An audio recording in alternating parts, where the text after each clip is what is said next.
hi. Hi, Bunny. Hi, Modreck. Welcome to America. Thank you. I'm Bonita Nathan Sussman. I'm Vice President of Kulanu, and you're? I'm Moderick Maeresera, the President of the Harare Lemba Synagogue. It is October 13, 2015, and Modreck is on a tour to speak about the Lemba and his community around the United States. Modreck, please tell me something about yourself. Like I said, my name is Moderick Maeresera, and I'm the President of the Harare Lemba Synagogue. It's one of the two congregations that we have in Zimbabwe, the other one being in Masvingo at Mapakomere. So I am the president of the synagogue that is in Harare, and I'm married to Brenda, and I am a father to Aviv and Shlomo. Aviv is 6 and Shlomo is 3. Tell me something about the Lemba. The Lemba are a Jewish tribe which migrated from Judea approximately 2,000 years ago after the destruction of the Second Temple. And from Judea they settled for hundreds of years in Yemen at a place called Sena. And we believe it's the present day Sana'a, the capital city of Yemen. And in Yemen, the Lemba acted as middlemen between Arab traders and other Asian traders and Africans. They carried cloth, beads, and other processed trade items, trading those with gold, ivory, and other minerals with Africans. And then with the rise of Islam, the Lemba were forced outside of Yemen and pushed into the African continent. And our traditions say we lost our Torah during those scuffles, and we were forced to settle permanently in Africa, first in Mozambique at a place which we also called Sena, like the Sena in Yemen. And then because of the proximity to the coast and the proximity to Muslim merchants and Swahili merchant capitalists who were aligned to the Muslims or the Arabs, we were forced to move further into the African continent to escape persecutions by the Muslims. That's when we got into Zimbabwe, first settling in central Zimbabwe, then moving further south to Great Zimbabwe. Great Zimbabwe is a great stone-walled city made entirely on stones or blocks of stones shaped like bricks without mortar or any bonding agent. So our traditions say we built the Great Zimbabwe. And then after hundreds of years, the Great Zimbabwe was built in 1300 Common Era. And then after some time there was a plague at the Great Zimbabwe. Our traditions say it came about because we didn't follow the laws of Kashrut, which is the Lemba Dietary laws, Jewish dietary laws also. And so there was a plague and we were forced to abandon the Great Zimbabwe, and other Lemba moved further south to South Africa, others to Mbira, which is in western Zimbabwe, and others back to a district called Wedza in central Zimbabwe. That's a brief history of the Lemba tribe of Zimbabwe. Okay, tell us something about the Jewish traditions that the Lemba kept in their wanderings. Yeah, we have several Jewish traditions that we maintained and kept during our wanderings. One of them is our belief in one God. We are strictly a monotheistic tribe, believing in God, and we don't worship God through conduits or intermediaries. And also we have maintained kashrut, our dietary laws. We eat animals that chew the cud and have split hoofs. We eat birds that have crops or gizzards and eat grain. We eat fish with the scales and fins, and Yeah, that's it about the animals and the birds and the fish that we eat. And also we eat meat from a kosher animal that has been slaughtered by a circumcised Lemba. Without being slaughtered by a circumcised Lemba, we don't eat it. And during slaughtering, most of the blood must be drained from the animal to make it pretty much blood free. That's it about kashrut. We also practice circumcision. For a Lemba man to be called a Lemba man, they have to be circumcised. Without circumcision, they don't qualify to be called a Lemba. So circumcision is vital. But unfortunately, we no longer practice circumcision at 8 days. It has since been moved to 8 years for these reasons. First, because of the persecution from Christians who frowned on and banished any tradition that they deemed to be contrary with Christian doctrines. We were forced to start practicing our traditions and culture and religion in secret. Back then it was common for a boy below the age of 8 years to move around naked, so it was then difficult for us to hide the fact that we were still practicing circumcision. And for that reason, we shifted to 8 years. And prior circumcision was removed from a hut in the center of the village or the community to camps situated in forests. That was because we were hiding the fact that we were practicing circumcision to avoid and escape persecution from Christians and missionaries. So circumcision was shifted to mountains and camps, and from 8 days to 8 years. And the other tradition that we still follow, we still celebrate and observe new moon holidays, that is Rosh Chodesh. And traditionally experienced people or elders would use bowls filled with water, and these bowls were placed in the shades of trees. Then the experienced people would look in the water at the sky as it is reflected in the bowl filled with water. That is because if you look at the sky during the day, the glare of the sun will then blind you, so you won't be able to observe that the new moon had appeared. So they would rather look at it indirectly through a bowl filled with water and placed in a shade.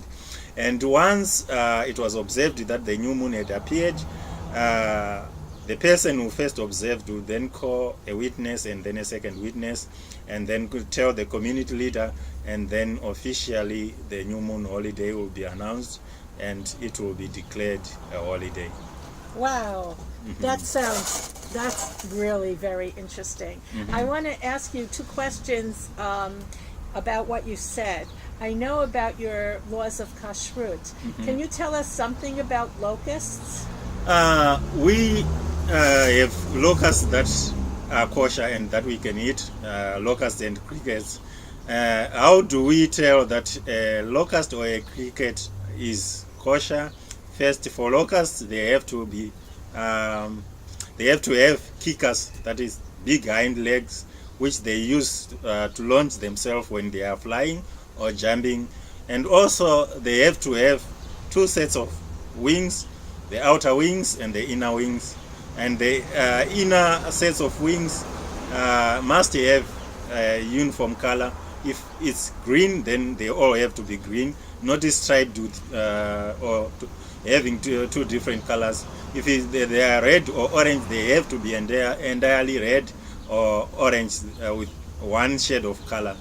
And the same rule also applies for cricket. They have to have kickers, and they have to have 2 sets of wings, the inner and the outer wings. And for the cricket, they have to be strictly vegetarian, that they have to eat plants, because there are some crickets which are cannibalistic. They eat other insects and other crickets. Thank you so much. I know the Torah talks about eating locusts, and I know that the Lemba and the Teimanim, the Yemenite Jews, have the traditions of which locusts are kosher and which aren't. Talking about the Yemenites, I know that your last name is Maeresera. Am I pronouncing it correct? Yeah, Maeresera. Maeresera. It sounds like it's a Yemenite name. Could you please explain something about that?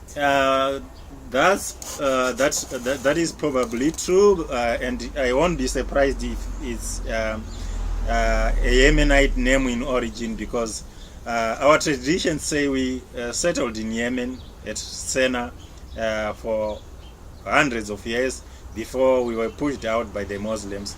So some of our traditions are Yemenite. Like I have heard that the Yemenites also, Yemenite Jews, that is, still eat locusts and crickets. So it's possible that we still share a lot of traditions. Okay, now to change the subject a little, I know that you are developing a Jewish community in Harare, and I want to hear about what's happened there and where it's going and what actually you can say about it. I would like to give a brief history of how we came about to having the synagogue in Harare, and then the one that is in Mashingo at Mapagomere.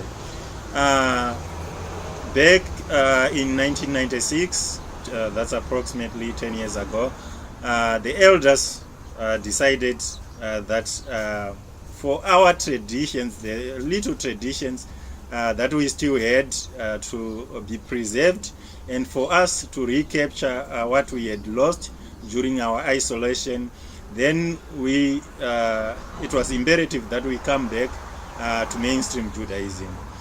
So the elders, under the leadership of Dr. Rabson Uriga, then he was still working in Botswana, decided to engage the larger Jewish community.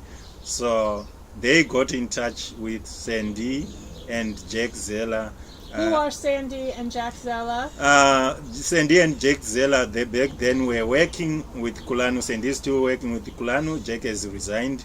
Kulanu is an organization that helps emerging and isolated Jewish communities to come back into the fold and join mainstream Judaism.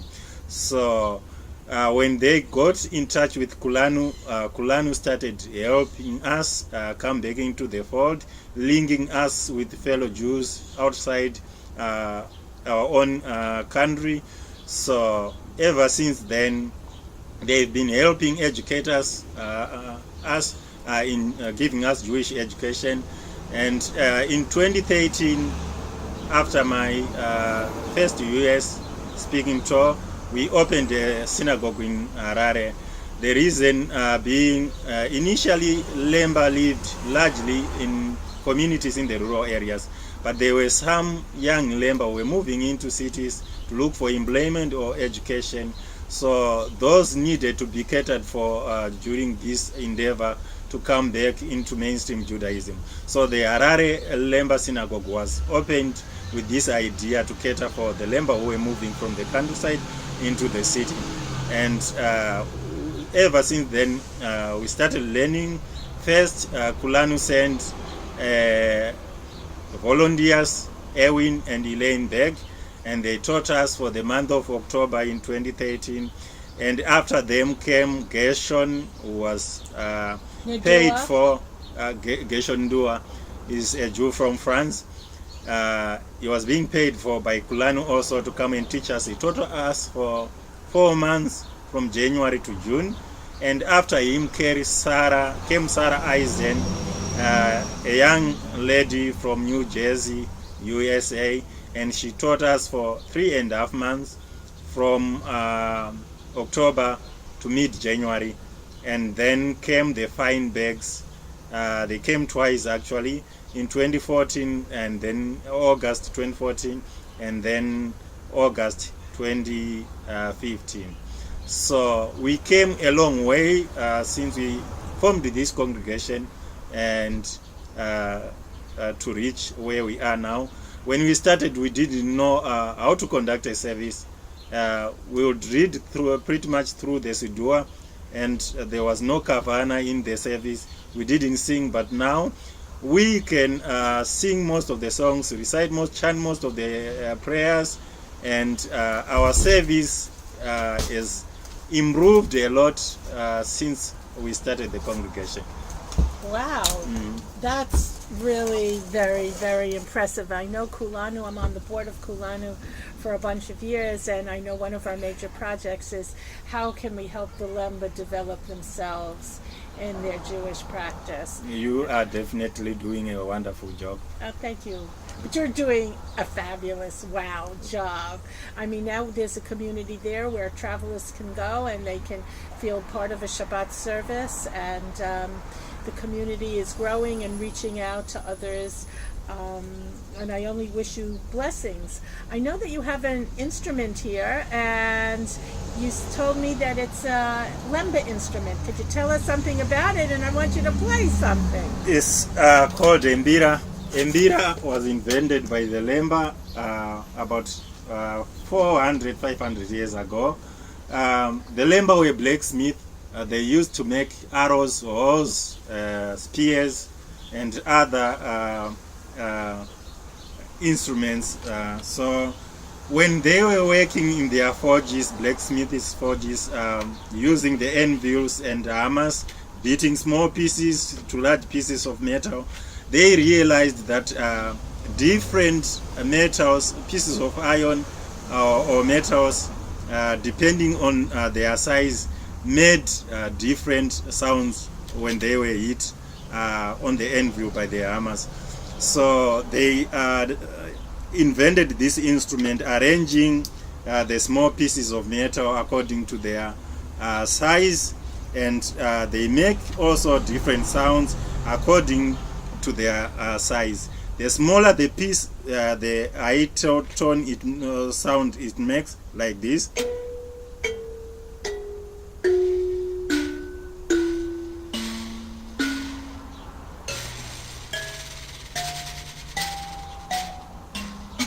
So they came up with this instrument from that very idea, and back then the Lemba would sit around bonfires and play and dance to the sounds of the Mbira, and ever since then it has become a very popular Zimbabwean instrument, and it has since moved across the borders.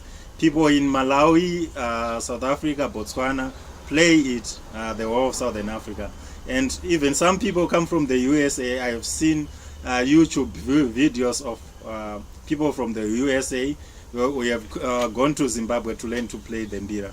Could you play something for us? Do you know a Jewish melody you could play for us? Unfortunately, I'm not a good vocalist, so I can only play the instrument, but I can't sing. Okay, so go play something for us. Okay.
so much. Welcome. And we can't wait to hear your presentations that you're going to be speaking all over America. We wish you the best of luck. Thanks, Bonnie. I'm looking forward to it. And everyone can watch this. We're going to put this on YouTube. Thanks, Modreck. Thanks, Bonnie. It was a pleasure. It was a pleasure also.